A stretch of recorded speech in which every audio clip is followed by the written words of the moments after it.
All right, we are coming up on 8 o'clock. A little past, but details. So, let's settle in, get comfortable, and see where we left off.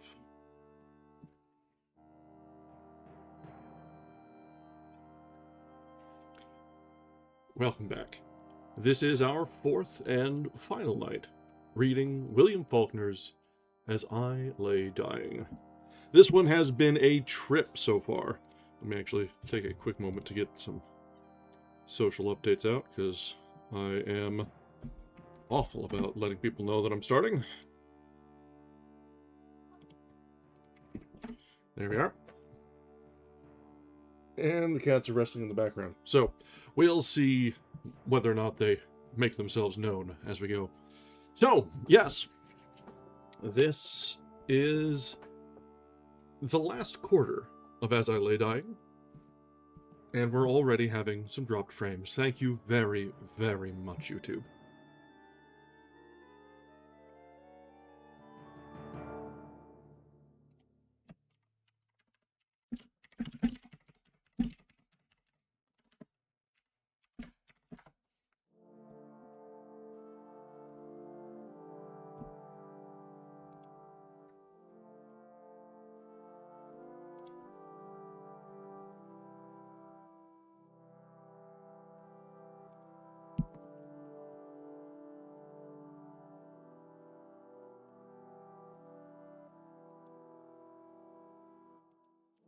Alright, well, let's ride this out for a little bit, because we're getting some frames, just not nearly enough.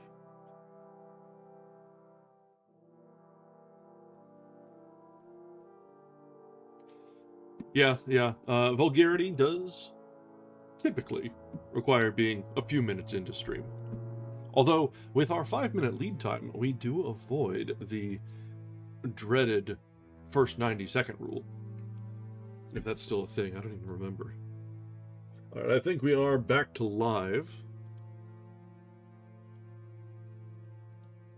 At least I'm not seeing any additional frames dropping.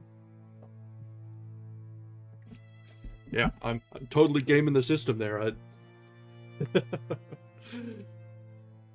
Wasn't intentional with the 5-minute lead. I just like to have a pre-stream roll running, but small silver linings, right? Anyway, so we are getting back into the end of As I Lay Dying. We've seen things go generally from bad to worse. We've seen Jewel willingly giving up his horse and then leaving the family, which, honestly, I don't really blame him on the leaving part. To leave his horse with the seller on the other end, that was good on him, to try and not embarrass the family or to help them out. But for his father, well, presumably father, we'll see, to sell the horse out from under him, which was this this young man's entire life, was all sorts of screwed up. And to justify it by turning around and saying that he's been scrimping and saving, nickel and diming over the years to instead of getting himself a set of wooden teeth, to just hold off and sacrifice for the family. Come on. I, of all people, know that, yeah, giving a lot for family is important, and helping out those who are important to you is important. But come on. At least make it a willing thing.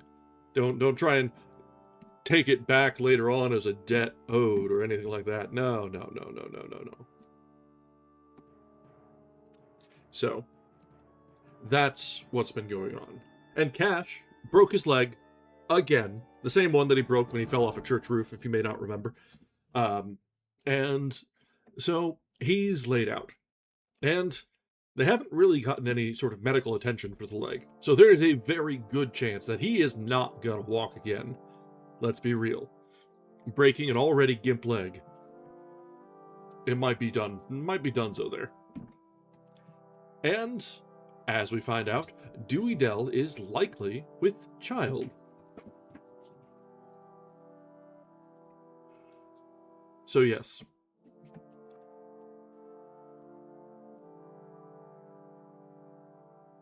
And to make matters even more interesting, we've seen, through some little bit of flashbacks, that Addie, you know, the mom who is rotting in a box on the way to Jefferson, never really had a whole lot of feelings in a family way. These cats, I swear. But yes, so her whole calling in life was to really, just as her father would put it, to live so that you can be dead a good long time. Which, wow, that's a high aspiration there. And as we found out, she was very likely unfaithful with the preacher. Let that sink in for a moment. And yeah, that just sets the backdrop for all of this previous comedy of errors. This family drama is not quite so much about family after all. Yeah. To say this is a dysfunctional family, and also indicative of a lot of the American experience, is to put things very, very lightly. So, let's drop back in where we left off and see how things will shape up at the end. Are they going to get to Jefferson, or will they just sort of chuck Mom off the edge of the cart and say, okay, here's as good as anywhere? Whether or not they bury her or leave her for the buzzards is not our problem anymore. We'll see. And yes, they are all awful to each other. I think everyone deserves each other in this. Except for maybe the kids, because, you know, you can't ask for that. But, yeah, and you're grown up, and you're a product of what you've been raised up as. But even so, it's something special, that's for sure. Alright, let's go ahead and jump back in where we left off now. We've been yapping and yammering on for almost 10 minutes now, and I'm fine with that. But we do have about a quarter of the book yet left to get through tonight. So, let's resume with... I will once again complain that there are not numbers on these chapters, but let's resume with the last quarter of As I Lay Dying by William Faulkner. Let's switch over to the... There we are. Still getting used to this whole streaming on screen, but I do like having the book up. It makes it a little bit easier to follow along, especially when it's not entirely clear who is speaking.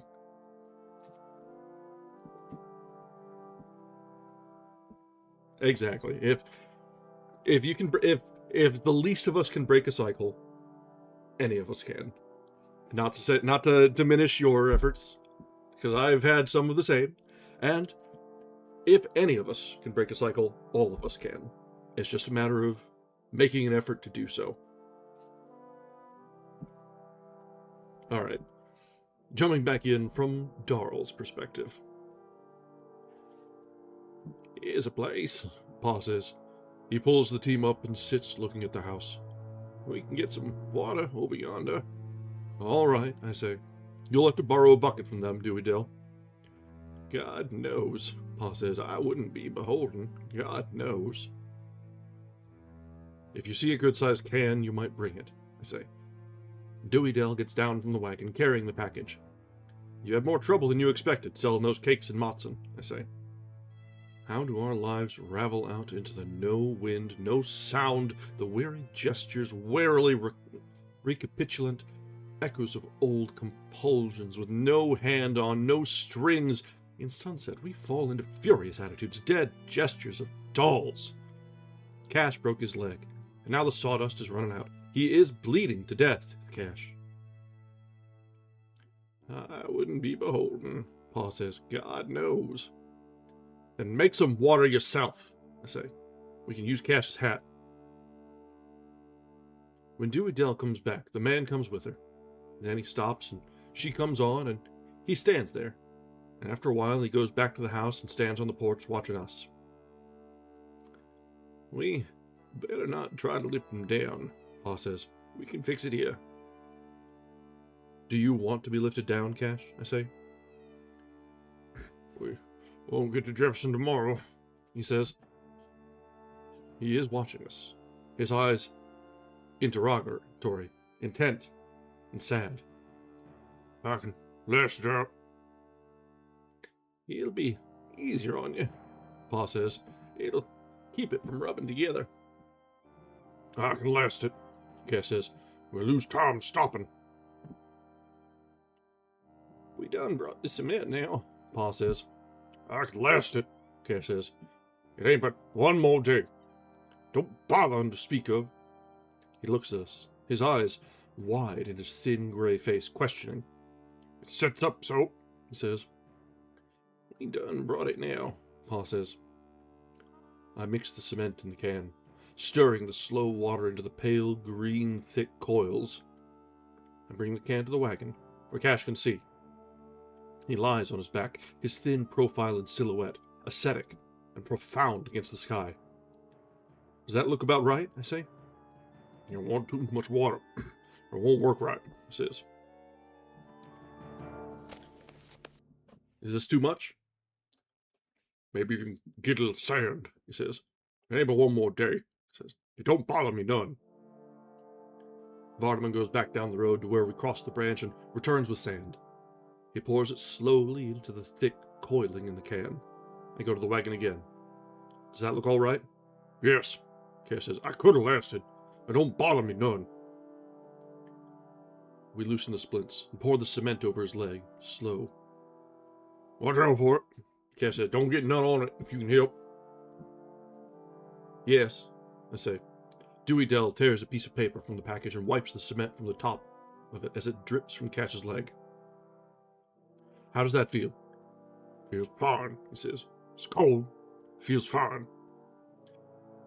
If it'll just help you, Pa says, I ask your forgiveness. I never foreseen it no more than you. It feels fine, Cash says. If you could just ravel out into time, that would be nice. It would be nice if you could just ravel out into time. We replace the splints, the cords, drawing them tight. The cement in thick, pale green slow surges among the cord.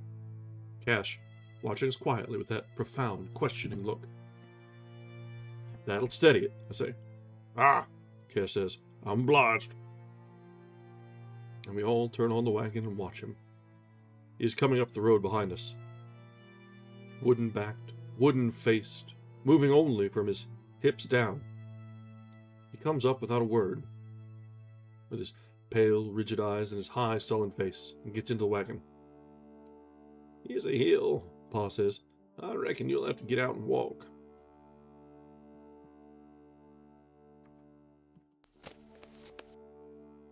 Yeah, things are not looking good for Cash there with that broken leg. Given the time, any sort of bad break is going to be bad in general, but yeesh. Vardaman. Darling Jewel and Dewey Dell and I are... Oh, I guess Jewel is back. Yeah, that was he.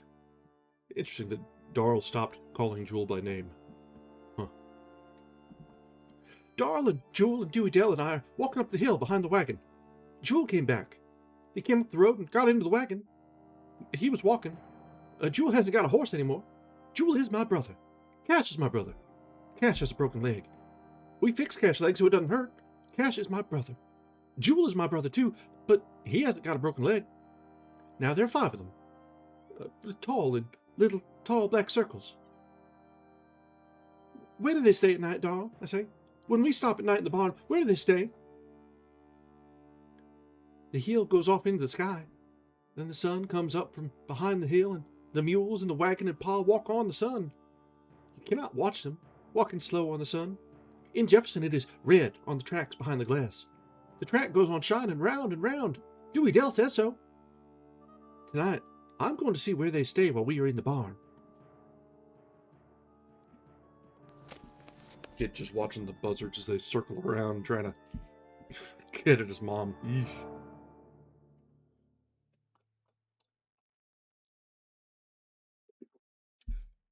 Oh.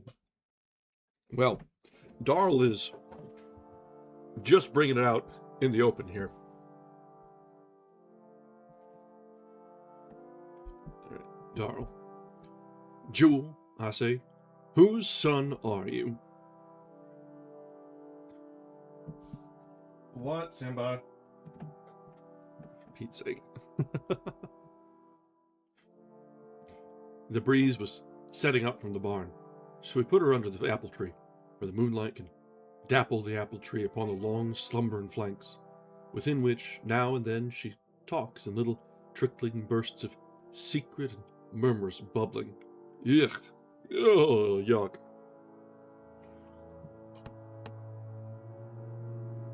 I took Vardaman to listen. Oh no! When we came up, the cat leaped down from it and flicked away with silver claw and silver eye into the shadow. Yep, he's yelling in the background. I don't know what's up with him. I was out for the day between getting lunch and coffee and other things. He's probably just a little wound up tight. It is what it is.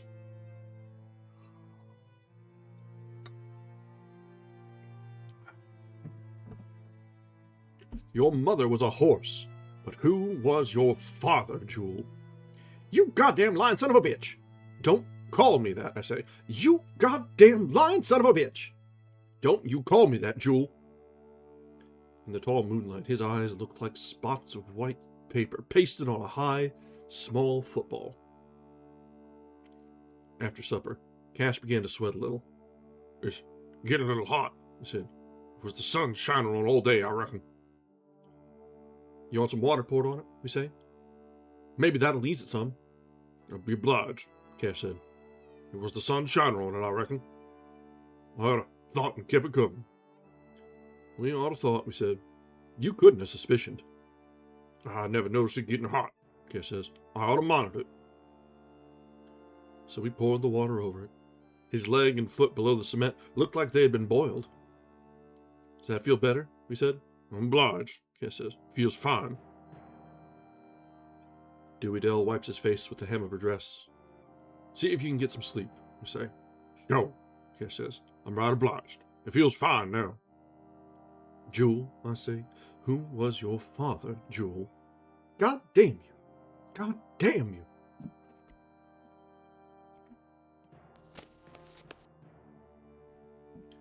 Vardaman.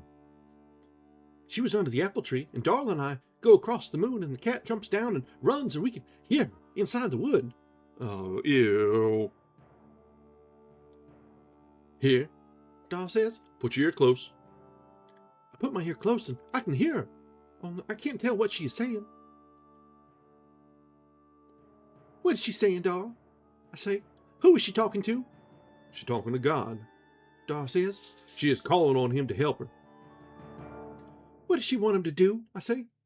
She wants him to hide her away from the sight of man, Dar says.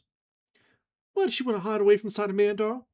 So she can lay down her life, Dar says. Why does she want to lay down her life, Dar? Listen, Dar says. We hear her. We hear her turn over on her side. Listen, Dar says.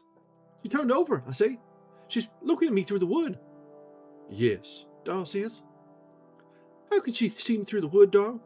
Come, Dar says. We must let her be quiet. Come. She can't see out there, because the holes are on the top, I say. How can she see, Dar? Let's go see about Cash, Dar says. And I saw something Dewey Dell told me not to tell anybody. Cash is sick in his leg. We fixed his leg this afternoon, but he is sick in it again. Lying on the bed, we pour water on his leg, and then he feels fine. I feel fine, Cash says. I'm obliged to you. Trying to get some sleep, we say. I feel fine, Cash says. I'm obliged to you. And I saw something Dewey Dell told me not to tell nobody. It is not about Pa, and it's not about Cash, it's not about Jewel, it's not about Dewey Dell, and it is not about me. Dewey Dell and I are going to sleep on the pallet. It is on the back porch, where we can see the barn. And the moon shines on half of the pallet, and we will lie half in the white and half in the black, with the moonlight on our legs. And then I'm going to see where they stay at night while we are in the barn. We are not in the barn tonight, but I can see the barn, and so I am going to find where they stay at night. We lie on the pallet, with our legs in the moon. Look, I say, my legs look black, your legs look black too. Go to sleep, Dewey Dale says. Jefferson is a far piece. Dewey Dale, if it's not Christmas now, how will it be there? It goes round and round on the shining track, then the track goes shining round and round. Will what be there? That train in the window? You go to sleep. You can see tomorrow if it's there. Maybe Santa Claus won't know they're town boys. Dewey Dale, you go to sleep. He ain't going to let none of them town boys have it. It was behind the window, right on the track, and the track shining round and round. It made my heart hurt. And then it was Pa and Jewel and Darla, Mr. Gillespie's boy.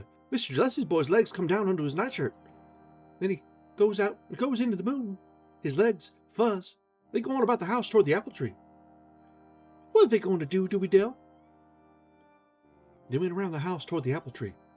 I can smell her, I say. Can you smell her too? Hush, Dewey Dale says. The wind's changed. Go to sleep. And so I am going to know where they stay at night soon. They come around the house, going across the yard into the moon, carrying her on their shoulders. They carry her down to the barn, the moon shining flat and quiet on her. Then they come back and go into the house again. While they were in the moon, Mr. Gillespie's boy's legs fuzzed. And then I waited, and I said, Dewey Dale. And I waited, and then I went to find where they stay at night. And I saw something that Dewey Dale told me not to tell nobody.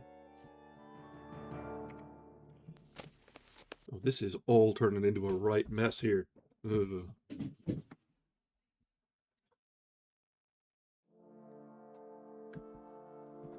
Okay, back to Darrell. Against the dark doorway, he seems to materialize out of darkness, lean as a racehorse in his underclothes in the beginning of the glare. He leaps to the ground with on his face an expression of furious unbelief. He's seen me without even turning his head or his eyes, in which the glare swims like two small torches. Come out, he says, leaping down the slope toward the barn. For an instant longer, he runs silver in the moonlight. He springs out like a flat figure cut cleanly from tin against an abrupt and soundless explosion as the whole loft of the barn takes fire at once. So it had been stuffed with powder. The front, the conical facade, with the square orifice of doorway broken only by the square, squat shape of the coffin on the sawhorse, like a cubistic bug, comes into relief. Behind me, Pa and Gillespie and Mac and Dewey Dale and Vardaman emerge from the house. He pauses at the coffin, stooping. Look at me, his face furious. Overhead the flames sound like thunder. Across us rushes a cool draft. There is no heat in it at all yet, and a handful of chaff lifts suddenly and sucks swiftly along the stalls where a horse is screaming. Quick, I say, the horses! He glares a moment longer at me, then at the roof overhead. Then he leaps toward the stall where the horse screams. It plunges and kicks, the sound of the crashing blows sucking up into the sound of the flames. They sound like an interminable train crossing an endless trestle. Gillespie and Mac pass me in knee-length nightshirts, shouting, their voices thin and high and meaningless, and at the same time profoundly wild and sad. Stall! Gillespie's nightshirt rushes ahead of him on the draft, ballooning about his hairy thighs. The stall door is swung shut. Jewel thrusts it back with his buttocks and he appears, his back arched, the muscles ridged through his garments as he drags the horse out by its head. In the glare, its eyes roll with soft, fleet, wild, opaline fire. Its muscles bunch and run as it flings its head about, lifting Jewel clear of the ground. He drags it on, slowly, terrifically. Again, he gives me across his shoulder a single glare, furious and brief. Even when they are clear of the barn, the horse continues to fight and lash backward toward the doorway until Gillespie presses me, stark naked, his nightshirt wrapped around the mule's head, and beats the maddened horse on out of the door. Jewel returns, running. Again, he looks down at the coffin, but he comes on. "Where's the cow?" he cries, passing me.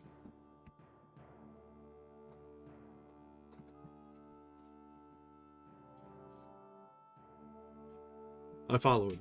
In the stall, Mac is struggling with the other mule. When its head turns into the glare, I can see the wild rolling of its eye, too. But it makes no sound. It just stands there, watching Mac over its shoulder, swinging its hindquarters toward him whenever he approaches. He looks back at us, his eyes and mouth 3 round holes in his face on which the freckles look like English peas on a plate.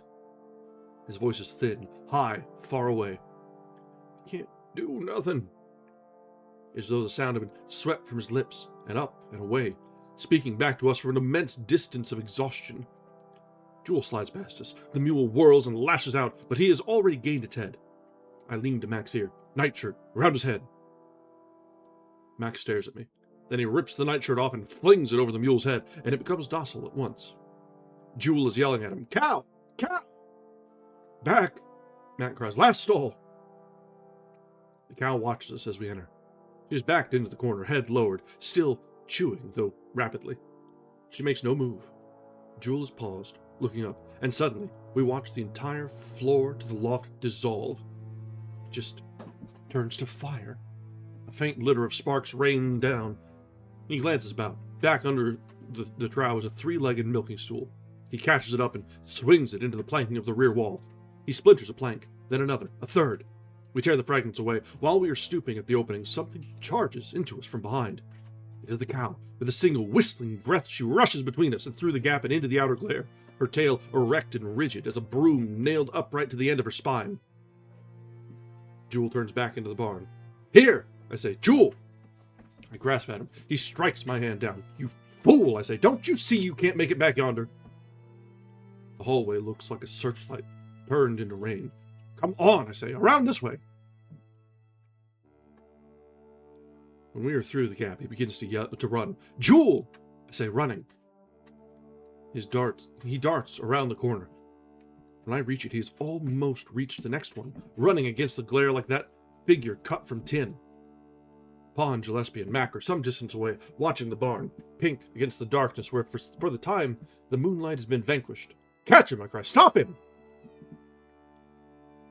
When I reach the front, he's struggling with Gillespie, the one lean in underclothes, the other stark naked. They're like 2 figures in a Greek frieze, isolated out of all reality by the red glare. Before I can reach them, he's struck Gillespie to the ground and turned and run back into the barn.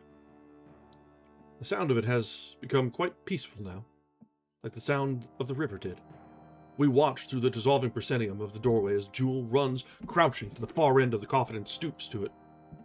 For an instant, he looks up and out at us, through the rain of burning hay like a portiere of flaming beads. I can see his mouth shape as he calls my name.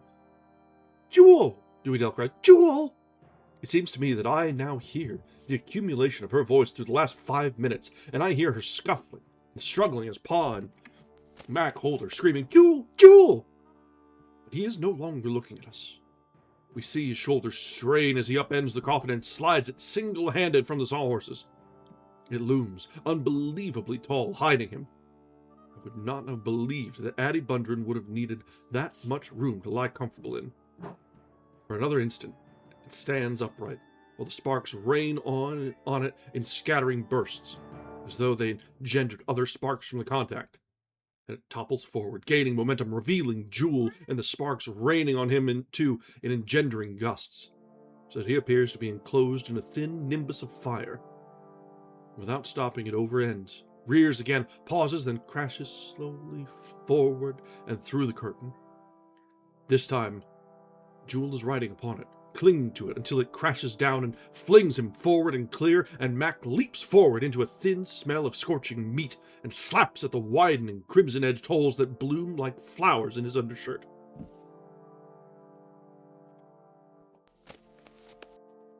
Alright, I need just a minute, because they're getting all sorts of uppity in the background. So we'll be back in just a very short while I see what the hell these two cats are up to.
Okay, nothing too fussy, just being ornery, as they will. Sometimes they just decide that whatever hour it is the hour that they're going to be extra active. Life with cats.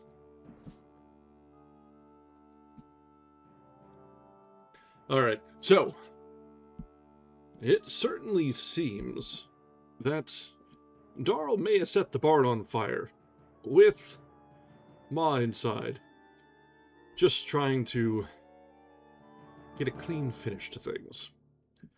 Jewel was not quite on the same page there.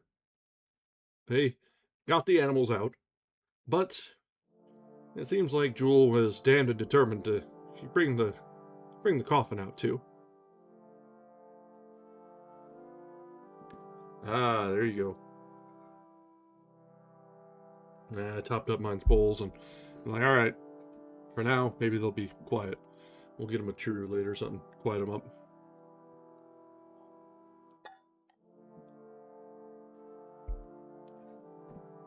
Alright. Shifting over to Vardaman now. When I went to find where they stay at night, I saw something. They said, "Where's Darl? Where did Darl go?" They hurried her back under the apple tree, or they carried her back under the apple tree. The barn was still red, but it wasn't a barn now. It was sunk down, and the red went swirling up. The barn went swirling up in little red pieces against the sky and the stars, so the stars moved backward. And then Cash was still awake. He turned his head from side to side with sweat on his face. "Do you want some more water on it, Cash?" Dewey-Dale said. Cash's leg and foot turned black. We held the lamp and looked at Cash's foot and leg where it was black. "Your foot looks like a Negro's foot, Cash," I said. "I reckon we'll have to bust it off," Pa said. "What in tarnation you put it on there for?" Mr. Gillespie said. "I thought it would steady it some," Pa said. "I just aimed to help him." "They got the flat iron and the hammer. Dewey-Dale held the lamp. They had to hit it hard, and then Cash went to sleep." "He's asleep now," I said. "It can't hurt him while he's asleep." "It just cracked. It wouldn't come off." "I'll take the hide, too," Mr. Gillespie said. "Why in tarnation would you put it on there? Didn't none of you think to grease his leg first?" "I just aimed to help him," Pa said. "It was Darl put it on." "Where is Darl?" they said. Didn't none of you have more sense than that, Mr. Gillespie said. I thought you would, anyway. Jewel was lying on his face. His back was red. Dewey Dell put the medicine on it. The medicine was made out of butter and soot to draw out the fire. Then his back was black. Does it hurt, Jewel? Your back looks like a Negro's, Jewel, I said.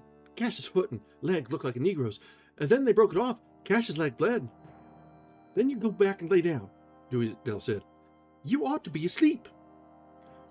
Where is Darl? They said.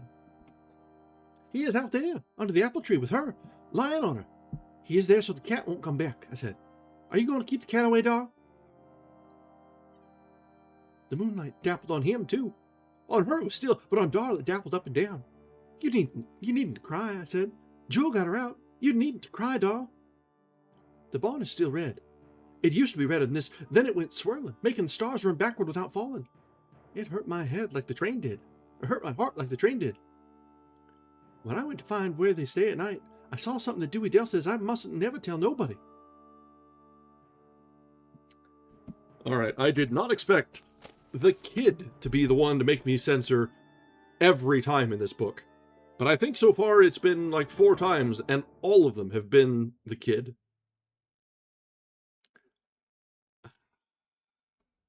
It is what it is. But I guess that's just how things go. And you know what? Faulkner may have been intentional about that. The adults, they know better. That sort of thing just doesn't get said. The kids, oh, it just runs right on through. There's no filter.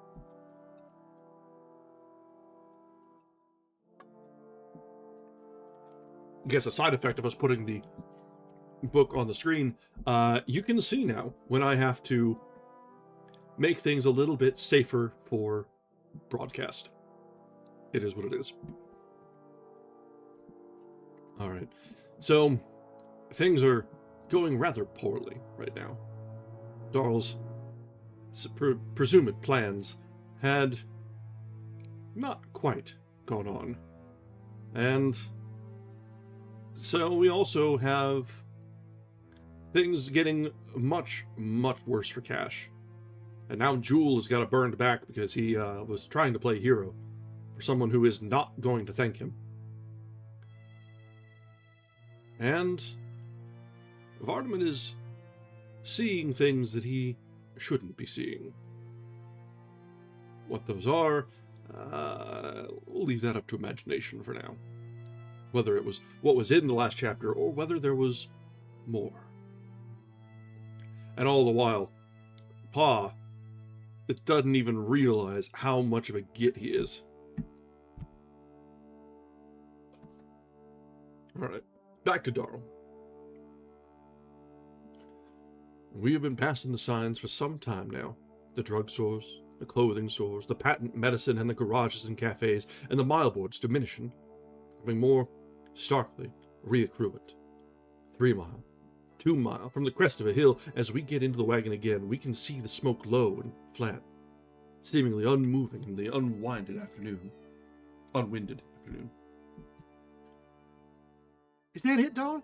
Vardaman says. Is that Jefferson? He, too, has lost flesh.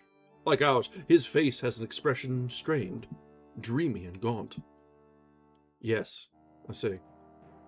He lifts his head and looks at the sky.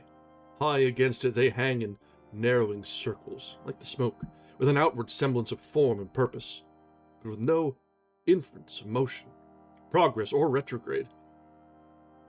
We mount the wagon again where Cash lies in the box, the jagged shards of cement cracked about his leg.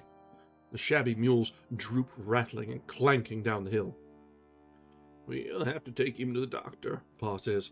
I reckon it ain't no way around it. The back of Jewel's shirt where it touches him stains slow and black with grease. Life was created in the valleys. It blew up onto the hills on the old terrors, the old lusts, the old despairs. That's why you must walk up the hills, so you can ride down.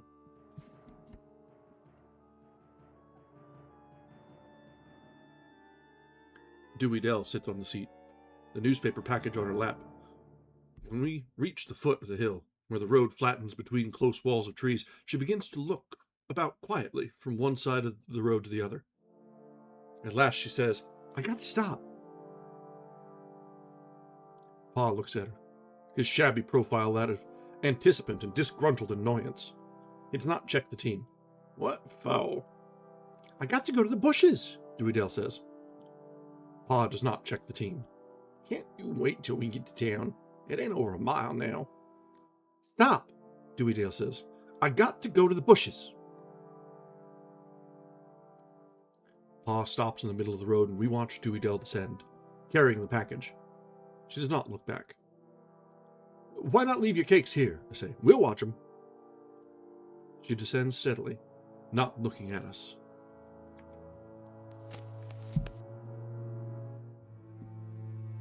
"How would she know where to go if she waited till we get to town?" Vardaman says. "Where would you go do it in town, Dewey Dale?" She lifts the package down and turns and disappears among the trees and undergrowth. "Don't be no longer than you can help," Pa says. "We ain't got no time to waste." She does not answer. After a while, we cannot hear her even. "We ought to done like Armstead and Gillespie said, and sent word to town and had it dug and ready," he said. "Why didn't you?" I said. "You could have telephoned." "What for?" Jewel says. "Who the hell can't dig a hole in the ground?" A car comes over the hill. It begins to sound the horn. Slowing, it runs along the roadside in low gear, the outside wheels in the ditch, and passes us and goes on. Vardaman watches it until it is out of sight. I guess that's a good way to tell what time frame you're in. First cars.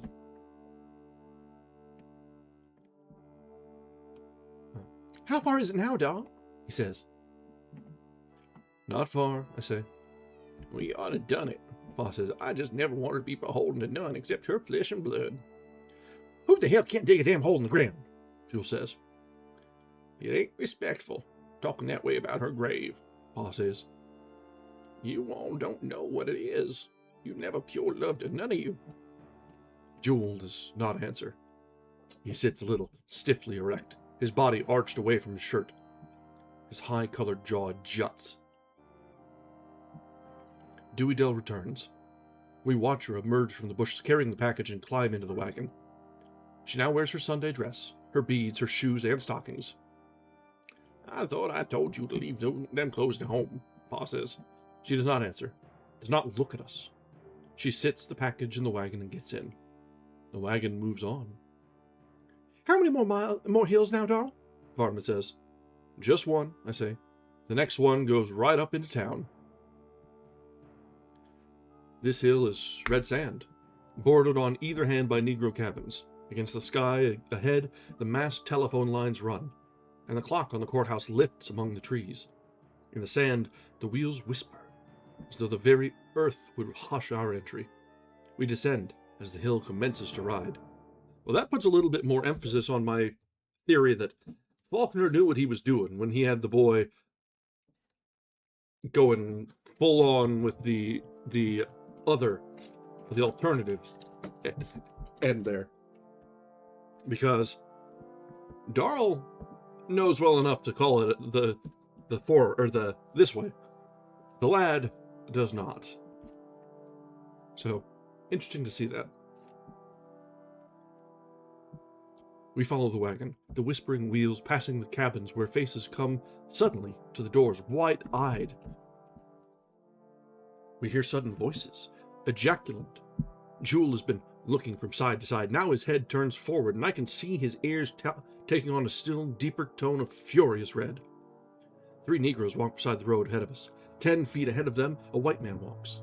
When we pass the Negroes, their heads turn suddenly, with that expression of shock and instinctive outrage.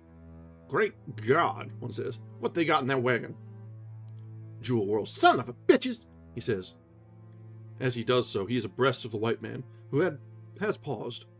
It is as though Jewel had gone blind for the moment, for it is the white man toward whom he whirls. "Dog!" Cash says from the wagon. I grasp at Jewel. The white man has fallen back a pace, his face still slack-jawed, then his jaw tightens, claps to. Jewel leans above him, his jaw muscles gone white. "What did you say?" He says. Here, I say. He don't mean anything, mister. Jewel, I say. When I touch him, he swings at the man. I grasp his arm. We struggle. Jewel has never looked at me. He's trying to free his arm. When I see the man again, he has an open knife in his hand. Oh, hold up, mister, I say. I got him. Jewel, I say. Thinks because he's a goddamn town fellow, Jewel says, panting, wrenching at me. Son of a bitch, he says. The man moves. He begins to edge around me, watching Jewel, the knife low against his flank. Can't no man call me that, he says. Paws got down, and Dewey Dale is holding Jewel, watching it, pushing at him. I release him and face the man. Wait, I say. He don't mean nothing. He's sick. Got burned in a fire last night, and he ain't himself. Fire, no fire, the man says. Can't no man call me that. He thought you said something to him, I say. I never said nothing to him. Never seen him before. Oh, God, Pa says. Oh, God. I know, I say. He never meant nothing. I'll take it back. He'll take it back. Let him take it back, then. Put up your knife, and he will. The man looks at me. He looks at Jewel. Jewel is quiet now. Put up your knife, I say. The man shuts the knife. Oh, God, Pa says. Oh, God. Tell him you didn't mean anything, Jewel, I say. I thought he said something, Jewel says. Just because he's... Hush, I say. Tell him you didn't mean it. I didn't mean it, Jewel says. He better not. Man says, calling me a... Don't you think he's afraid to call you... Do you think he's afraid to call you that, I say? The man looks at me. I never said that, he said. Don't think it neither, Jewel says. Shut up, I say. Come on, drive on, Pa. The wagon moves. The man stands watching us. Jewel does not look back. Jewel would have whipped him, Vardaman says. We approach the crest, where the street runs, where the cars go back and forth. The mules haul the wagon up and onto the crest in the street. Pa stops him. The street runs on ahead, where the square opens and the monument stands before the courthouse. We mount again while the heads turn, with that expression which we know, save Jewel. He does not get on, even though the wagon has started again.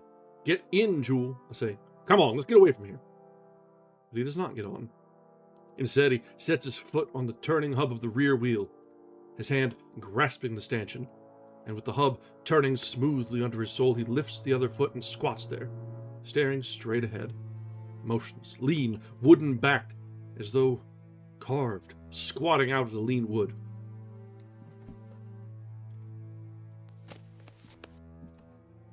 Jewel is trying to get himself killed. Boy, got no sense at all. He kind of goes back and forth from being understandable to being just a hothead.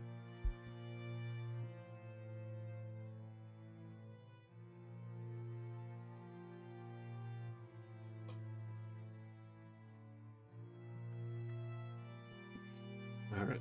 Well, Catch is apparently well enough to have a chapter to himself here. But he's not doing too hot. So we'll see if this might be the last we hear of him. Alright. Cash. There wasn't nothing else to do. It was either send him off, send him to Jackson, or have Gillespie sue us. Because he knowed some way the dog set fire to it. I don't know how he knowed, but he did.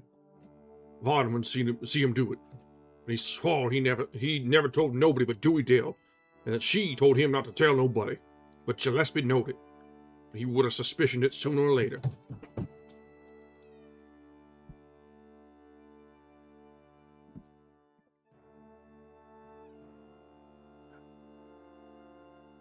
He could have done it that night, just watching the way Darl acted. And so Pa said, I reckon there ain't nothing else to do. And Jewel said, You want to fix him now? Fix him? Catch him and tie him up, Jewel said. God damn it, you want to wait until he sets fire to the goddamn team of wagon? But there wasn't no use in that. There ain't no use in that, I said. We can wait till she's underground. The fellow's going to spend the rest of his life locked up. He ought to be let to have what pleasure he can have before he goes. I reckon he ought to be there. Pa says. God knows it's a trial on me. Seems like it ain't no end to bad luck when once it starts. Sometimes I ain't so sure who's got air right to say when a man's crazy or when he ain't.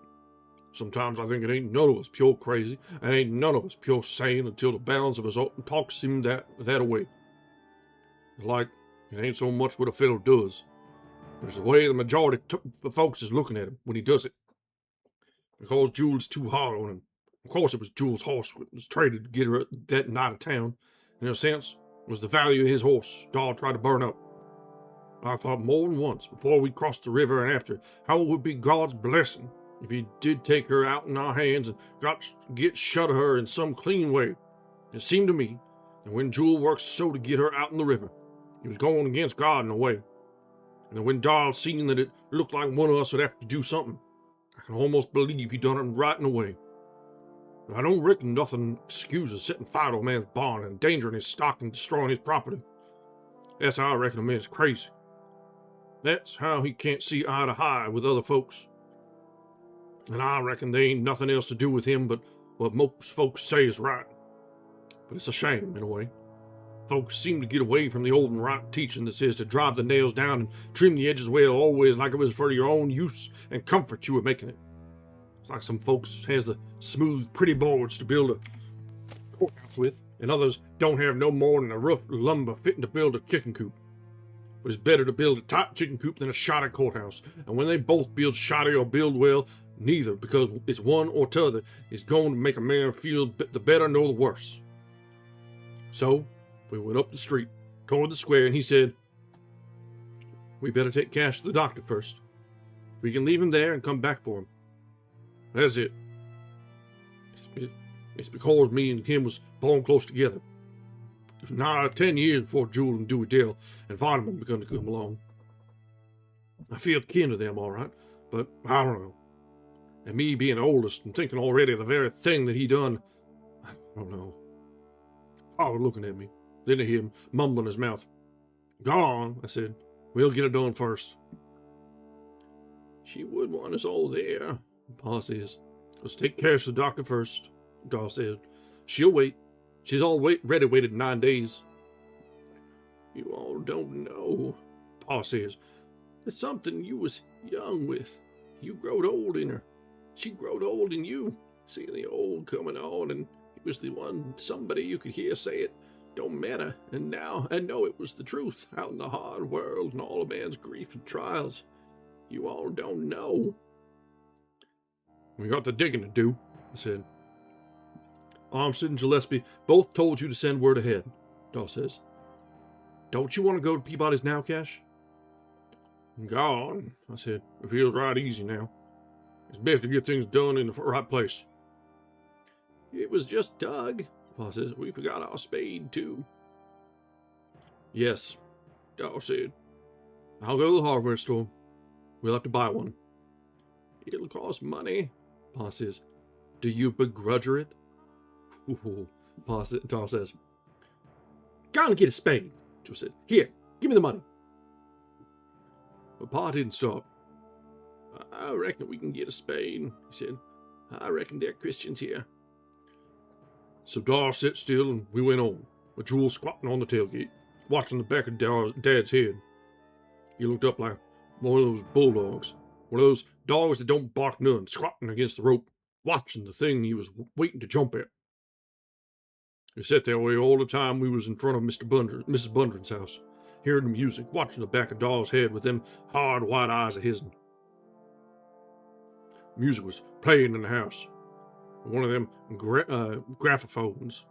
It was natural as a music band. Do you want to go to Peabody's? Doll said. They can wait here and tell Pa. I'll drive you to Peabody's and come back for him. No, I said. We better have her on the ground now we was this close. Just wait until Pa borrowed the shovel. He drove along the street until we could hear the music. Maybe they got one here, he said. He pulled up at Miss Bundren's. It was like he knowed.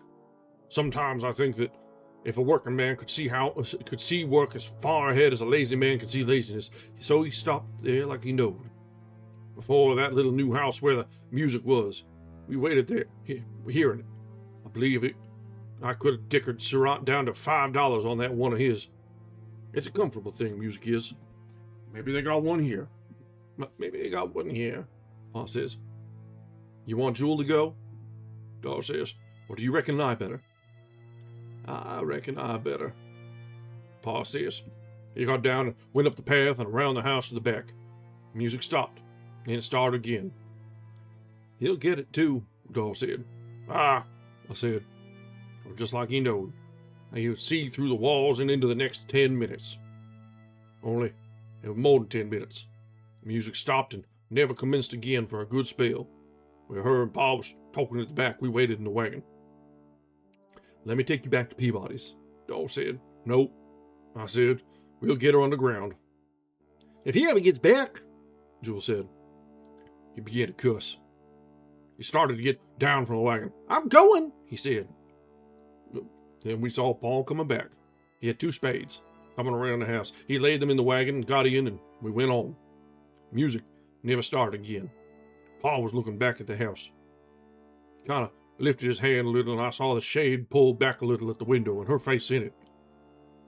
But the curious thing was, Dewey Dale. It surprised me. I see all the while how folks could say he was queer.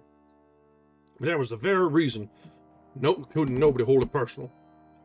It was like he was outside of it, too. Same as you. And getting mad as it would have been kind of like getting mad at a mud puddle that splashed you when you stepped in it. But I always kind of had an idea that him and Dewey Dale kind of knowed things betwixt them. If I'd have said it was one of us that she liked better than other, I'd have said it was Dar. But when we got it filled and covered and drove out the gate and turned into the lane where them fellows was waiting, when they come out and come on him and he jerked back, it was Dewey Dale. It was on him before even Jewel could get him. And then I believed I knowed how Gillespie knowed and how his barn had taken fire. She hadn't said a word. Hadn't even looked at him. But when them fellows told him what they wanted and that they had come to get him and he throwed back, she jumped on him like a wildcat. So one of the fellows had to quit and hold her, and her scratching and pawing at him like a wildcat. While the other one and Pa and Jewel throwed Dar down and held him lying on his back, looking up at me. I thought you would have told me, he said. I never thought you wouldn't have. Dar, I said. But he fought again, and him and Jewel and the fellow, and the other one holding Dewey Dale and fought him and yelling, Jewel kicking. Kill him! Kill the son of a bitch! It was bad, so. It was bad. Fellow can't get away from a shoddy job. He can't do it. I tried to tell him, but he just said, I thought you'd have told me. It's not that I, he said. And he began to laugh. The other fellow pulled Jewel off him, and he sat there on the ground laughing. I tried to tell him if I could have just moved, even sat up. I tried to tell him, and he quit laughing and looking up at me. Do you want me to go? He said, it'll be better for you. I said, down there it'll be quiet, none of the bothering and such. It'll be better for you, Dar. I said, better, he said. He began to laugh again. Better, he said. Couldn't hardly say it for laughing. He sat on the ground and us watching him, laughing and laughing. It was bad. Bad, so I'd be darned if I could see anything to laugh at. 'Cause there ain't nothing justifies the deliberate destruction of what a man has built with his own sweat and stored the fruit of his sweat into. But I ain't so sure that every man has the right to say what is crazy and what ain't. Like there was a fellow in every man was done past the sanity or the insanity. It watches the sane and the insane doings of that man with the same horror and the same astonishment.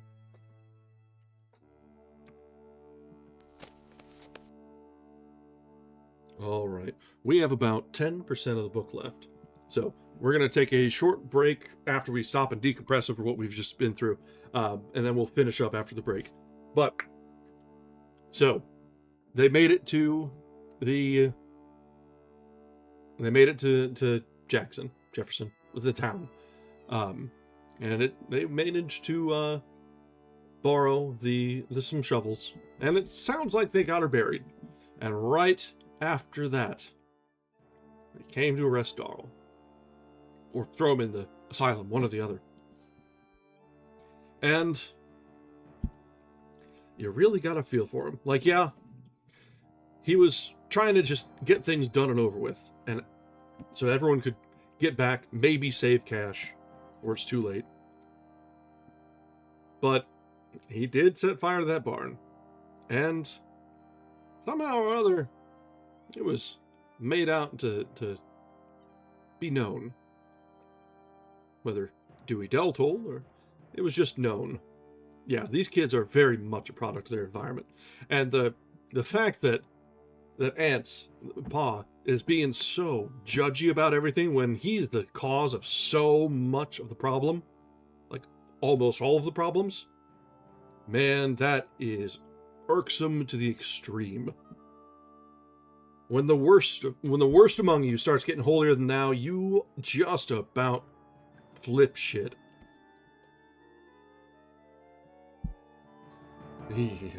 Yeah, this is rotten apples falling from a rotten tree, is what this is. And Darl is probably about the best of them. Darl and Cash, I'd say, are probably the best of them in their own ways. Cash is a little hyper-focused on things, but yeah, you're right. They're usually the first ones to do so. They point fingers to avoid people looking at them. Yeah, but so Cash is a little hyper-focused on things and a little black and white sort of view on things. But he seems to be all right. Darl seems to be all right too. He's generally a more realistic sort. Still trying to care for his family and keep tabs on things and try and make sure everything's going all right. But maybe thinking a little too much and coming to the wrong conclusions. At least that's the way I take it so far. But unfortunately, it looks like everyone is going to... So the consequences of all of this misadventure is... Yeah, like, the kids are... Because the kids, obviously, are, like, the youngest of them are Vardaman, and then Dewey Dell is young, like, still a teen, and Jewel is a little bit older, but he's still young. Darl and Cash are grown men in their own right, but like the kids are broken in their own way, and they're just kids being kids and dealing with grief and their own world falling apart. Like Vardaman, something's broken up there. Dewey Dell is going through the whole process of trying to avoid being a single mother while burying her mother, all while keeping it all a secret from everyone else. Jewel is more than a little broken and doing his own thing.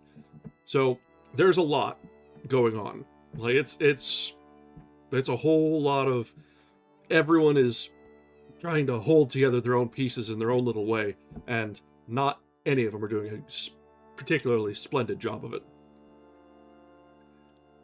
So, normal family stuff. Alright, let's go ahead and take a short break. And when we get back, we will charge ahead to the end of the book. We've got... I think it'll probably end at about 95% or so is usually when the postscript and stuff starts. So we don't have more than a few chapters left, I think.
All right.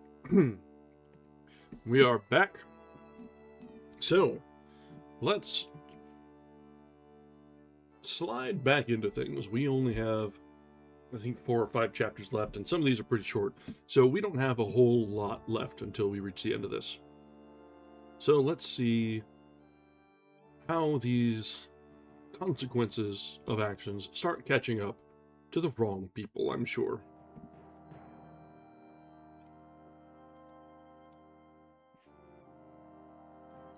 Peabody. I said, I reckon a man in a tight might let Bill Varner patch him up like a damn mule. But I'd be damned if the man that let Aunt Spundred treat him with raw cement ain't got more spare legs than I have. They just aimed to ease it some, he said. Aimed? Hell, I said. What in the hell did Armstead mean by even letting them put you on that wagon again? It was getting right noticeable, he said. We never had time to wait. I just looked at him. It never bothered me none, he said. Don't you lie there and try to tell me you rode 6 days on a wagon without springs, with a broken leg, and it never bothered you. It never bothered me much, he said. You mean it never bothered Ants much, I said. No more than it bothered him to throw that poor devil down in the public street and handcuff him like a damn murderer. Don't tell me. And don't tell me it ain't gonna bother you to lose 60-odd square inches of skin to get that concrete off. And don't tell me it ain't gonna bother you to have to limp around on one short leg for the balance of your life. If you walk it all again, concrete. I said, God almighty, why didn't Ants carry you to the nearest sawmill and stick your leg in the saw? That would have cured it. Then you all could have stuck his head in the saw and cured the whole family. Where's Ants anyway? What's he up to now? Taking back them spades he borrowed, he said. That's right, I said. Of course he'd come to borrow a spade to bury his wife with. Unless he could borrow a hole in the ground. Too bad you all didn't put him in it, too. Does that hurt? Not to speak of, he said. And the sweat, big as marbles, running down his face, and his face about the color of blotting paper. Of course not, I said. About next summer you can hobble around fine on this leg. And it won't bother you, not to speak of. If you had anything you could call luck, you might say it was lucky that this is the same leg you broke before, I said. It's what Paul says, he said. I like the doctor. I like the doctor. He's calling them on their shit. It's just a little sad that it's too late. Alright, McGowan. New character for the end. Cool, thanks.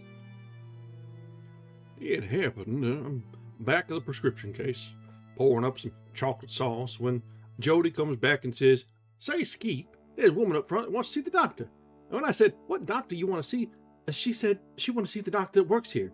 And when I said, There ain't any doctor that works here, she just stood there, looking back this way. What kind of a woman is it? I says. Tell her to go upstairs to Alfred's office. Country woman, he says. Send her to the courthouse, I says. Tell her all the doctors are gone to Memphis to a barber's convention. All right, he says, going away. She looks pretty good for a country girl, he says. Wait, I says. He waited, and I went and peeked through the crack. But I couldn't tell nothing except she had a good leg against the light. Is she young, you say? I says. She looks like a pretty hot mama for a country girl. Okay, Jody. Take this, I says, giving him the chocolate. I took off my apron and went up there. She looked pretty good. One of them black-eye ones that looks like she'd as soon have put a knife in you as not if you two-timed her. She looked pretty good. There wasn't nobody else in the store. It was dinner time. What can I do for you? I says. Are you the doctor? She says. Sure, I says. She quit looking at me and was kind of looking around. Can we go back yonder? She says. It was just 12:15, but I went and told Jody to kind of watch out and whistle if the old man come in sight, because he never got back before 1. You better lay off of that, Jody says. He'll fire you you're stirring out of here so quick you can't wink. He don't never come back before 1, I says. You can see him go to the post office. You keep your eye peeled now and give me a whistle. What are you going to do? I'll keep your eye out I'll tell you later. You keep your eye on it. I'll tell you later. I don't really like the way this is looking. Ain't you going to give me no seconds on it? Oh. He says, what the hell do you think this is? I says, a stud farm? You watch out for him. I'm going into conference. So I go on to the back. I stopped at the glass and smoothed my hair. Then I went behind the prescription case where she was waiting. She is looking at the medicine cabinet. Then she looks at me. Now, madam, I says, what is your trouble? It's the, female trouble, she says, watching me. I got the money, she says. Ah, says, have you got female troubles or do you want female troubles? If so, you can come to the right doctor.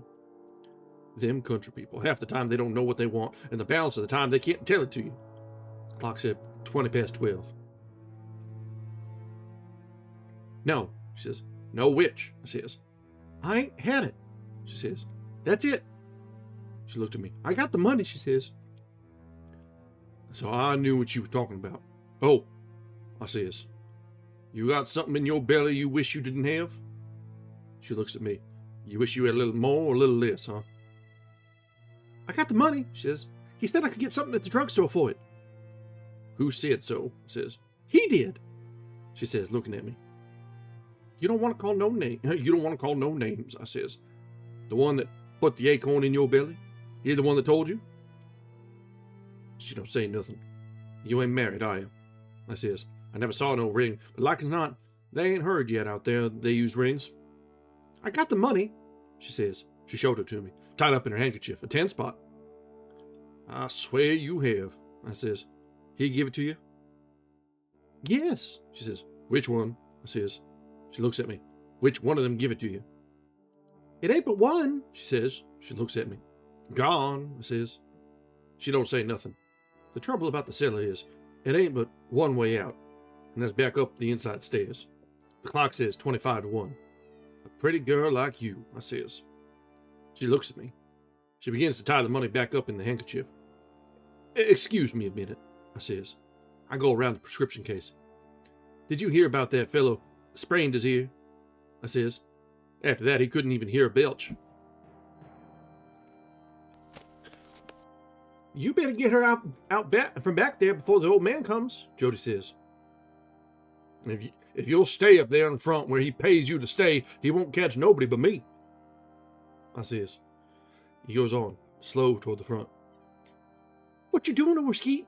He says. I can't tell you, I says. It wouldn't be ethical. You go on up there and watch. Say, Skeet, he says. Go on, I says. I ain't doing nothing but filling a prescription. He may not do nothing about the woman back there, but if he finds you monkeying with that prescription case, he'll kick you stern clear down them cellar stairs. My stern has been kicked by bigger bastards than him, I says. Go back and watch out for him now. So I come back. The doctor said 15 to 1. She is tying the money in the handkerchief. You ain't the doctor, she says. Sure I am, I says. She watches me. Is it because I look too young? Or am I too handsome? I says. We used to have a bunch of old water-jointed doctors here, I says. Jefferson used to be the kind of old doctor's home for them. The business started falling off, and folks stayed so well until one day they found out that the woman wouldn't never get sick at all. So they run all the old doctors out and got us young, good-looking ones that the women would like, and then the women began to get sick again, and no business picked up, and so business picked up. They're doing that all over the country. Hadn't you heard about it? Maybe it's because you ain't never needed a doctor. I need one now, she says. And you come to the right one, I says. I'd have told you that. Have you got something for it? She says. I got the money. Well, I says, of course the doctor has to learn all sorts of things while he's learning to roll calomel. He can't help himself. But I don't know about your trouble. He told me. I could get something. He told me I could get it at the drugstore. He tell you the name of it? I says. You better go back and ask him. She quit looking at me, kind of turning the handkerchief in her hands. I got to do something, she says. How bad do you want to do something? I said. She looks at me. Of course, the doctor learns all sorts of things folks don't think he knows, but he ain't supposed to tell all he knows. It's against the law. Up front, Jody says, Skeet. Excuse me a minute. I went up front. Do you see him? I says. Ain't you done yet? He says. Maybe you better come up here and watch and let me do that something. Maybe you'll lay an egg, I says. I come back, she's looking at me. Of course, you realize that I could be put in the penitentiary for doing what you want, I says. I would lose my license, and I'd have to go to work. You realize that? I ain't got but $10, she says. I can bring the rest next month, maybe. Pooh, I says, $10. You see, I can't put no price on my knowledge and skill. Certainly not for no little paltry sawbuck. She looks at me. She don't even blink. What do you want then? Clock said 4 to 1, so I decided to get her out. You guess 3 times and then I'll show you, I says. She don't even blink her eyes. I got to do something, she says. She looks behind her and around, then she looks toward the front. Give me the medicine first, she says. You mean, you ready to right now? I says. Here, give me the medicine first, she says. So I took a graduated glass and kind of turned my back to her and picked out a bottle that looked all right.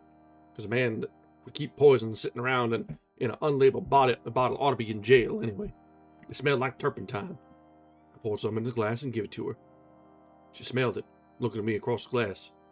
It smells like turpentine, she says. Sure, I says. That's just the beginning of the treatment. You come back at 10 o'clock tonight, I'll give you the rest of it and perform the operation.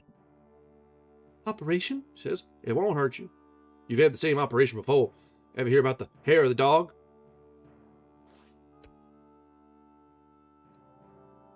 Oh, Jesus Christ. She looks at me.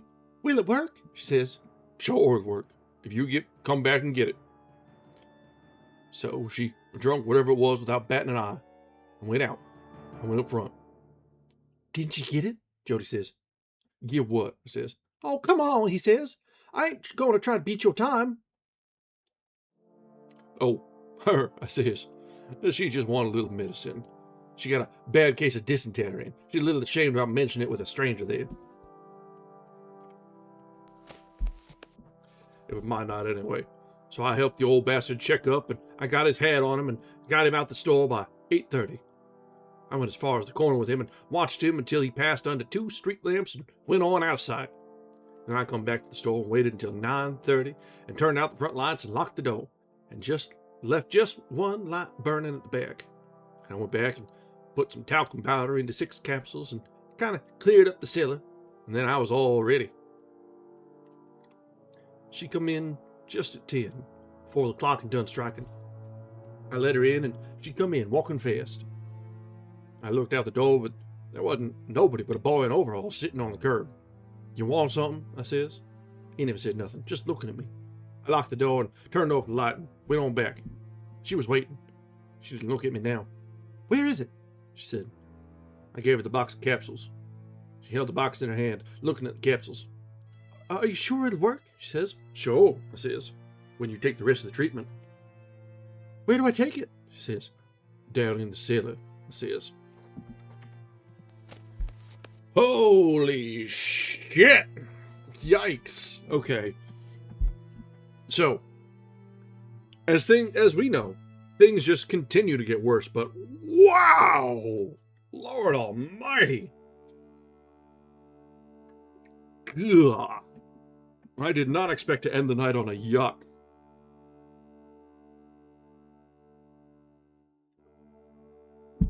But here we are. I should have gotten something stronger than coffee when I took that break. Damn. Alright, well, let's see if we can continue on and see if we can wash some of that bad taste out of our mouths with the last couple of these chapters. I am not hopeful. Vardaman. Now, it is wider and lighter, but the stores are dark because they have all gone home. The stores are dark. The lights pass on the windows when we pass. The lights are in the trees around the courthouse. They roost in the trees, but the courthouse is dark. The clock on it looks 4 ways because it is not dark. The moon is not dark too, not very dark. Darl, he went to Jackson. It's my brother. Darl, he went to Jackson. It's my brother. Darl is my brother. Only it was over that way, shiner on the track. Let's go that way, Dewey Dell, I say. What for? Dewey Dell says. The track went shining around the window. It read on the track. She said he would not sell it to the town boys. But it will be their Christmas, Dewey Dale says. You'll have to wait till then, when he brings it back. Darl went to Jackson. Lots of people didn't go to Jackson. Darl's my brother. My brother is going to Jackson. While we walk, the lights go around, roosted in the trees. On all sides it is the same. They go around the courthouse, and then you cannot see them. But you can see them in the black windows beyond. They have all gone home, to bed, except me and Dewey Dale. Going on the train to Jackson. My brother. There's a light in the store. Far back, in the window, are 2 big glasses of soda water, red and green. Men could not drink them. 2 men could not drink them. 2 mules could not. 2 cows could not. Darl. A man comes to the window. He looks at Dewey Dale. You wait out here, Dewey Dale says. Why can't I come in? I say. I want to come in too. You wait out here, she says. All right, I say. Dewey Dale goes in. Darl is my brother. Darl went crazy. The walk is harder than sitting on the ground. He is in the open door. He looks at me. You want something? He says. His head is slick. Jules' head is slick sometimes. Cass's head is not slick. Darl, he went to Jackson, my brother Darl. In the streets he ate a banana. Wouldn't you rather have bananas? Dewey Dale said. You wait till Christmas. I'll be there then. Or it'll be there then. Then you could see it. So we're going to have some bananas. We're going to have a bag full, me and Dewey Dale. He locks the door. Dewey Dale's inside. Then the light winks out. He went to Jackson. He went crazy and went to Jackson both. Lots of people didn't go crazy. Paul and Cash and Jewel and Dewey Dale and me didn't go crazy. We never did go crazy. We didn't go to Jackson either. Darl. I hear the cow a long time, clopping on the street. Then she comes into the square. She goes across the square, her head down, clopping. She loads. There was nothing in the square before she load, but it wasn't empty. Now it is empty, and after she load, she goes on clopping. She loads. My brother's Darl. He went to Jackson on the train. He didn't go on the train to go crazy. He went to crazy in a wagon. Darl.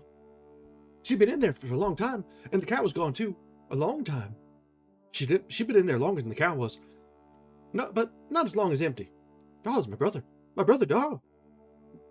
Dewey Dale comes out. She looks at me. Let's go around that way now. She looks at me. It ain't going to work, she says. That son of a bitch. What ain't going to work, Dewey Dale?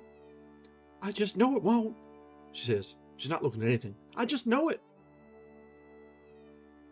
Let's go that way, I say. We got to go back to the hotel. It's late. We got to slip in. Can't we go by and see anyway? Hadn't you rather have bananas? Hadn't you rather? All right. My brother, he went crazy, and he went to Jackson too. Jackson's further away than crazy. It won't work, Dewey Dale says. I just know it won't. What won't work? See? He had to get on the train to go to Jackson. I have not been on the train, but Darl's been on the train. Darl's my brother. Darl.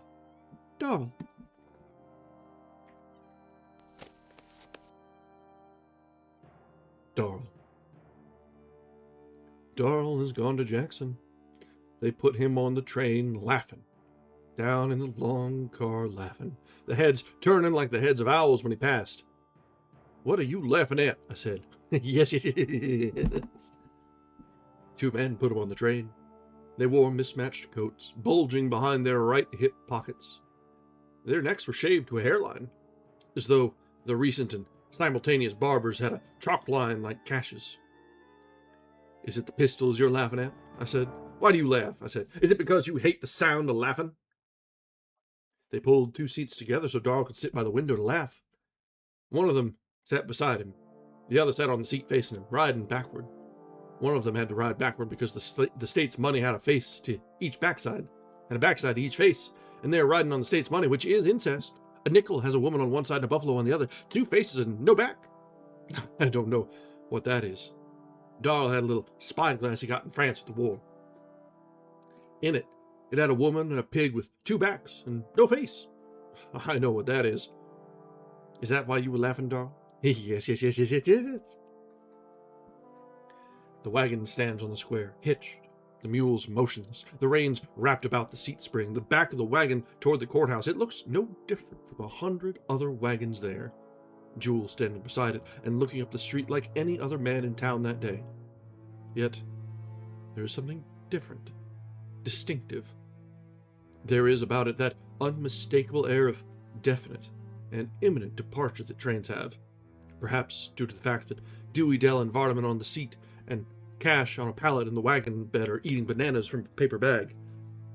Is that why you were laughing, Darl? Darl is our brother Darl in a cage in Jackson, where his grimed hands lying light in the quiet interstices looking out, he foams. Yes.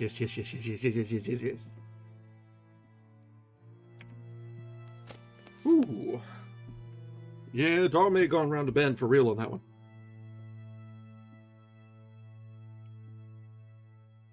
Dewey Dell. When he saw the money, I said, "It's not my money. It don't belong to me." Whose is it then? It's Cora Tull's money. It's Mrs. Tull's. I sold the cakes for it. $10 for 2 cakes. Don't you touch it. It's not mine. You never had them cakes. It's a lie. Who is talking? Oh, it's Pa. You never had them cakes. It's a lie. It was them Sunday clothes you had in that package. Don't you touch it. If you take it, you are a thief. My own daughter accuses me of being a thief. My own daughter. Pa, I have fed you and sheltered you. I give you love and care, yet my own daughter, the daughter of my dead wife, calls me a thief over her mother's grave. It's not mine, I tell you. If it was, God knows you could have it. Where did you get $10? Pa, you won't tell me. Did you come by it so shameful you dare not? It's not mine, I tell you. Can't you understand it's not mine? It's not like I wouldn't pay it back. She calls her own father a thief. I can't, I tell you it's not my money. God knows you could have it. I wouldn't take it. My own born daughter that has had my food for 17 years begrudges me the loan of $10. It's not mine, I can't. Whose is it then? It was given to me to buy something with. To buy what with? Pa! It's just a loan, God knows. I hate for my blood and children to reproach me, but I give them what was mine without stint. Cheerful I give them without stint, and now they deny me. Eddie, it was lucky for you you died, Eddie. Pa, God knows it is. He took the money and went out. Jesus Christ! Yeah, no, there is no redeeming this man. Absolutely none. Holy moly. I expected things to get worse. I wasn't expecting light at the end of the tunnel on this one, but man, instead of a light at the end of the tunnel for this, we're just spiraling that tunnel down and down and down straight into hell. Holy moly. Alright, I think this is the last chapter. Cash.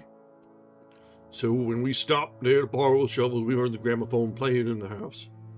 And so when we got done with the shovels, Pa says, I reckon I better take them back. So we went back to the house. We better take Cash on to Peabody's, Jewel said. It won't take but a minute, Pa said. He got down from the wagon. The music was not playing now. Let Vitamin do it, Jewel said. He can do it in half the time you can. Or here, you let me. I reckon I better do it, Pa says. As long as it was me that borrowed them. So we sit in the wagon. Well, the music wasn't playing now. I reckon it's a good thing we ain't got air of one of them. I reckon I wouldn't never get no work done at all for listening to it. I don't know, a little music ain't about the nicest thing a fellow can have. Seems like when he comes in tired of a night, it ain't nothing could rest him like having a little music played and him resting. I seen them that shuts up like a hand grip with a handle and all, so a fellow can carry with him whenever he wants. What you reckon he's doing? Jewel says. I could have toted them shovels back and forth 10 times by now. Let him take his time, I said. He ain't a surprise, you remember. Why didn't he let me take him back then? We got to get your leg fixed up so we can start home tomorrow. We got plenty of time, I said. I wonder what them machines cost on the installment. Installment of what? Jewel said. What you gonna buy it with? The fellow can't tell, I said. I could have bought that one from Sarai for $5, I believe. So Pa came back, and we went to Peabody's. While we was there, Pa said he was going to the barber shop and get a shave. So that night he said he had some business to attend to. Kind of looking away from us while he said it. His hair combed wet and slick and smelling sweet with perfume. I said, leave him be. I wouldn't mind hearing a little more of that music myself. And so, next morning he was gone again. And then we come back and told us he hitched up and ready to take out, and he would meet us when they was all gone, he said. I don't reckon you got no more money. I don't reckon you got no more money. People ought to just give me enough to pay the hotel with, I said. We don't need nothing else, do we? Nah, Pa said. Nah, we don't need nothing. He stood there, not looking at me. If it is something we got to have, I reckon maybe Peabody, I said. Nah, he said. It ain't nothing else. You all wait for me at the corner. So June got the team and come for me. And they fixed me a pallet in the wagon, and we drove across to the square to the corner where Pa said.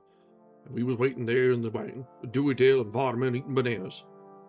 When we see them coming up the street, Pa was coming along with that kind of daresome and hangdog look all at once, like when he was bit up for something he knows Ma ain't gonna like, carrying a grip in his hand. And Jewel says, "Who's that?" And we see it wasn't a grip that made him look different. It was his face. And Jewel says, "He got them teeth." It was a fact. It made him look a foot taller, kind of holding his head up, hangdog and proud too. And then we see her behind him, carrying the other grip, kind of duck-shaped woman all dressed up, with them kind of hard-looking pop eyes like she was daring a man to say nothing. And there we sit watching them, with Dewey Dale's and Vardaman's mouth half open and half it bananas in their hands, coming around from behind Pa, looking at us like she dared air man. And I see that the grip she was carrying was one of them little gramophones. It was, for a fact, graphophones. It was, for a fact, all shut up, as pretty as a picture. And every time a new record would come from the mail order, and us sitting in the house in the winter, listening to it, I would think, what a shame Dog couldn't be to enjoy it. But it is better so for him. This world is not his world. This life his life. Yes, Cash and Jewel and Vardaman and Dewey Dale, Pa says, kind of hangdog and proud. With his teeth and all. Even if he wouldn't look at us. Meet Mrs. Bundren, he says.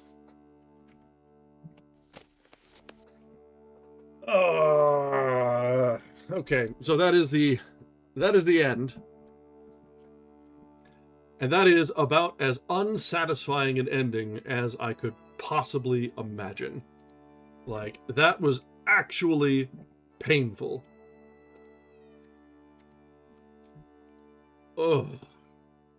I guess I don't have a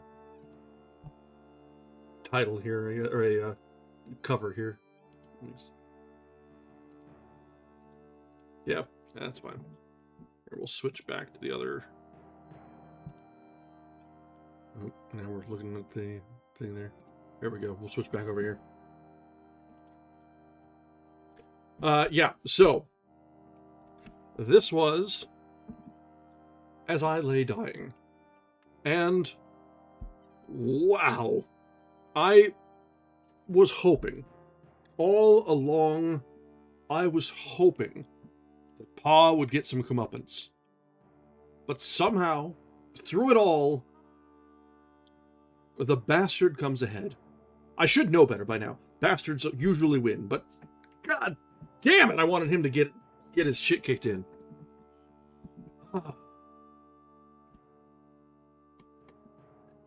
This was incredibly frustrating. Like, the fact that I can be so wound up and angry about how a book has gone on says so much about Faulkner. Like, he really was a master. And so this is one of his best. Man, oh man. This is one of those books that I think I'm going to love to hate over the years. It's, as opposed to like with Walden and with Thoreau, we just hate to hate it. It's a meme at this point. It's just it was just infuriatingly awful. This was very well done, extremely well executed, and I hate it, but I love it.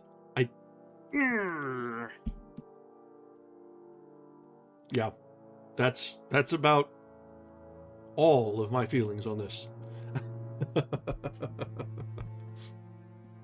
Yeah. That somehow I was expecting I honestly was expecting Cash to die on part of it. He was not doing well. And yeah, you're right, like I genuinely hate this, but I hate it in the way that it's intended.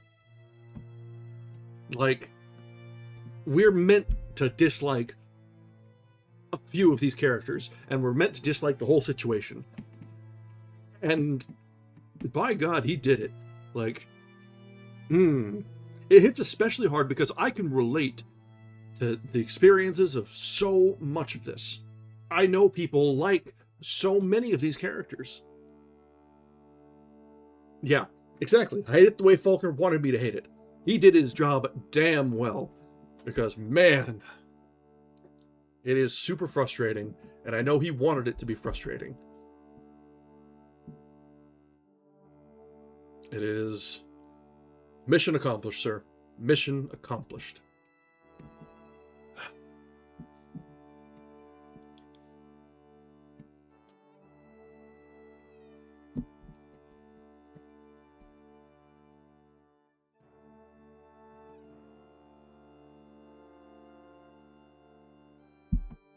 Well, it was a long time coming to get some Faulkner in here. I know a lot of it is because we don't have a whole lot of options for Faulkner. They're right now in the public domain because he's at that magic sweet spot of things starting to fall into public domain over the years, just right at that 100-year-ish mark. The other option we have was The Sound and the Fury, which is another sort of infuriating and awkward sort of book.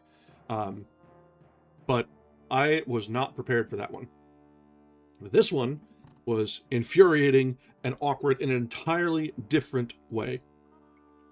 And I'm here for it. I enjoyed this.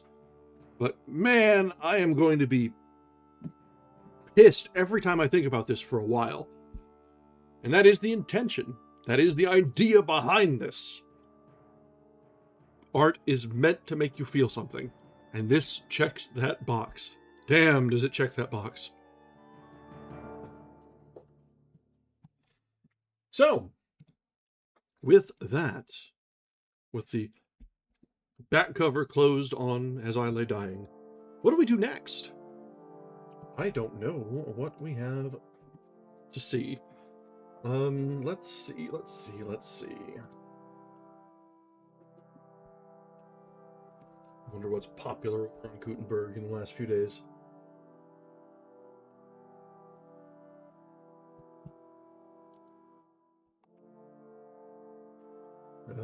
Oh, Moby Dick. We haven't read Moby Dick yet, have we? No, yeah, let's go for something a little bit lighter.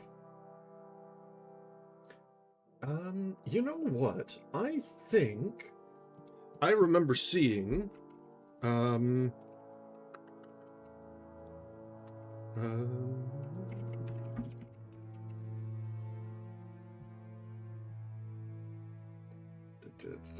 oh yeah, that is true.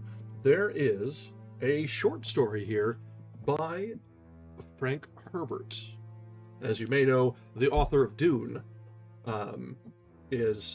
We are rather blessed by having the short publications are like a lot of the pulp fiction things are much shorter copyright length, or they're not renewed. So like things that were in popular fiction or science fiction periodicals are released a lot sooner.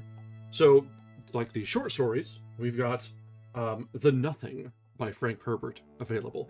I've not read any of his short stories, just Dune itself, obviously. So that could be an interesting direction to take. It was published in 1955.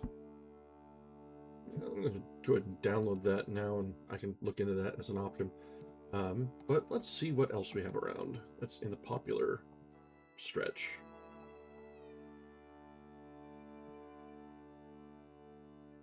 Ba, ba, ba, ba, ba.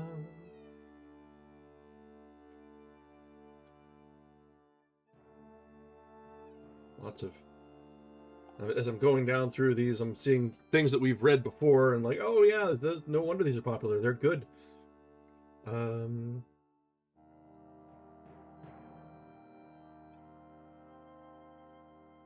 We've kind of in the year we've spread, like, we've gone through a lot of different things, and it's really quite nice. But it's we're starting to. It's not getting to be. It's not that we're running out of things. It's that we've tasted so many different genres that I'm like, all right, what haven't we read at all yet? And that is getting more difficult. Oh,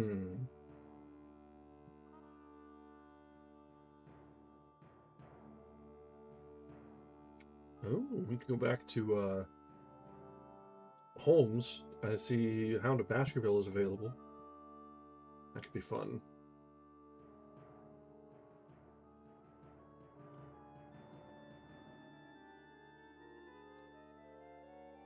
Yeah, we were kind of browsing through the popular list. A lot of it is, yeah, you know what? Let's do that. I could do with that. Oh, you know what? No. If we're gonna go for a mystery, I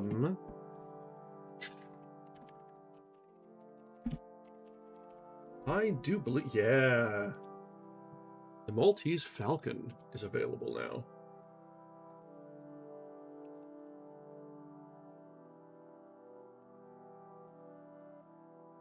Let's get that downloaded now.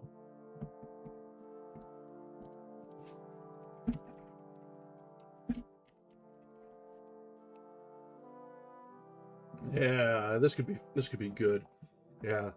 Maltese Falcon is a classic noir, and it just entered the public domain. So, let's continue this stretch of new to the public use works, going from the infuriatingly effective As I Lay Dying by William Faulkner into The Maltese Falcon by Dashiell Hammett. Dashiell? By Hammett. That'll be our next read. We'll start that up tomorrow. That could be a lot of fun. I'm always up for some noir. Oh man, now I want to watch this. Humphrey Bogart, Mary Astor. This is like the definitive noir flick. All right, now I'm actually hyped for this.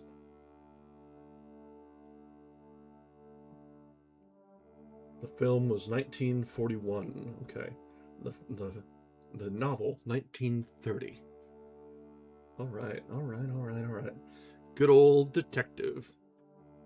There are so many good noir films, and like even modern or classical. Like there are good takes both ways. I like the classic ones, but then every once in a while going like for a Sin City is every bit as good. It's got that same vibe. I love it. I love it. Maybe I'll do that tonight. Watch Sin City. It's been years. The first one, not the second one. The second one doesn't exist to me. It's dead to me.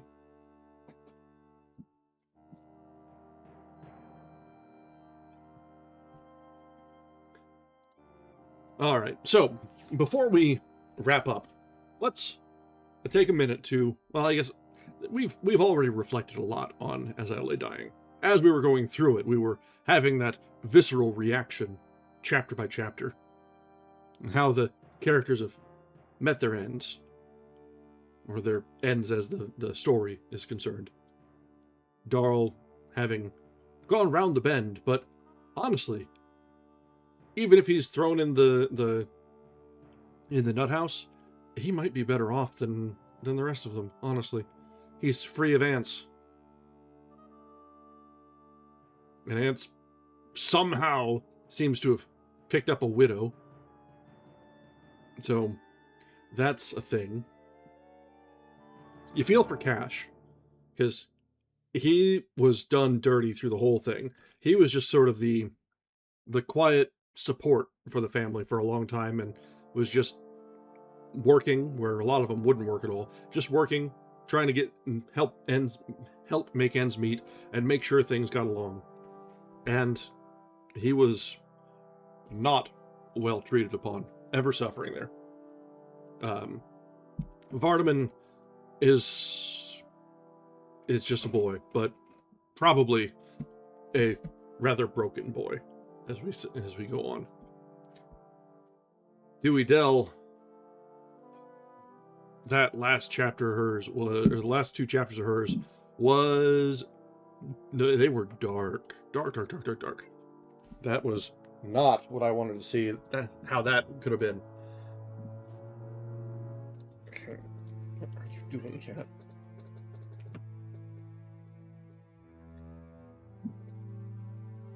Alright, Zoe's getting up to trouble under the desk. Up. Hello. Yes. Yes. So, yeah, that's... I think through it all, the fact that annoys me the most with that book, or infuriates me the most, is that Ants never faced any consequences to himself. It all just worked out for him. He stole the money that was intended for his daughter's abortion, for gussing himself up, getting some teeth, and wooing a widow. And he gleefully shoved his second son off to be arrested and sent off for... Yes, it was terrible what he did. Burned down that barn, potentially losing the livestock inside, to try and rid the family of the problem of his mother in the casket. But, like, so yeah, that's all well and good. Like, yes, he probably deserved to be sent off. But he also shouldn't have been put in the situation where that was what was necessary to try and make a sacrifice for the family like that in the first place. Yeah, I think the lack of consequences for Ants is what gets me the most. Because he's objectively the worst person in the book. Not even a question. Ants is the worst person that we met in that entire book. And that says a lot. That says a lot, because there was also a rapist in the book. And still, somehow, Ants is the worst. And he just keeps on keeping on. Man, that annoys the pit. By a country mile is a very good way to put it. That... Kudos. I like that. So, alright. I think I'm going to grab a stiff drink and maybe find a somewhere that I can watch some noir to get in the mood for tomorrow. Something to get the sour taste of this book out of my mouth. That's not to say I didn't like it. The book was fantastic. It was art. I'm irreconcilably angry, but I'm supposed to be angry at it. Damn you, Faulkner. Yeah, exactly. Like, all right, go and eat something good and sulk and be angry for a little bit. Enjoy the feeling of some, like, it's good to feel something, but damn if I didn't want to feel angry. All right, before my headset dies, let's go ahead and wrap up for the evening. Thank you very much for joining us on this extremely frustrating and relatable book. And we will be back tomorrow with our next project, our next series, The Maltese Falcon. Until then, have a great night. Goodbye.